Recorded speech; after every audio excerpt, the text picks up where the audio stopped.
Application বি2বি আর বি2সি দুই রকমের মোটামুটি হয়ে থাকে। বি2সি মানে কাস্টমার বা সিটিজেনরা ইউজ করবে, সেটাকে ব্যবসায়িক কাজে আপনি লাগাতে পারেন না। ফোনপে, গুগল পে, পেটিএম সব বি2সি।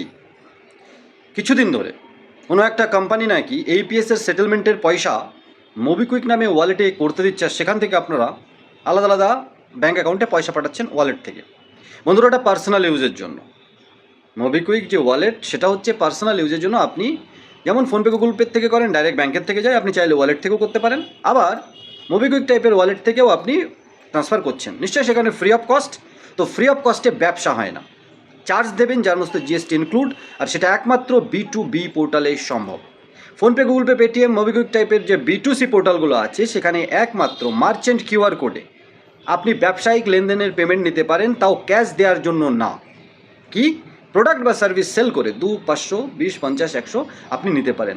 অবশ্যই পেছনে কিন্তু কারেন্ট অ্যাকাউন্ট লাগিয়ে রাখবেন।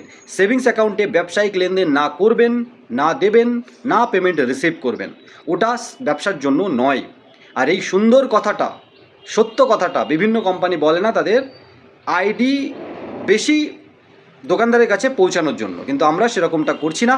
আমরা সঠিকটা বলছি, আপনি জেনে বুঝে ব্যবসা করুন। আর ব্যবসা করতে যখন এসছেন তখন প্রত্যেক ট্রানজ্যাকশানে ডিএমটি বা ইউপিআইয়ের ক্ষেত্রে চার্জ দেবেন, এটা ধরেই নিন। ফ্রিতে ব্যবসা হয় না, রেশন হয়। আপনি রেশন তুলতে আসেননি, ব্যবসা করতে এসছেন, কাস্টমারের থেকে চার্জ নিচ্ছেন, তার ভিতরে একটা পার্সেন্টেজ, একটা চার্জ আপনি ডিএমটি বা ইউপিআই করার ক্ষেত্রে বি2বি পোর্টালকে প্রোভাইড করুন, যার মধ্যে জিএসটি ইনক্লুড, এবং সঠিক থাকুন।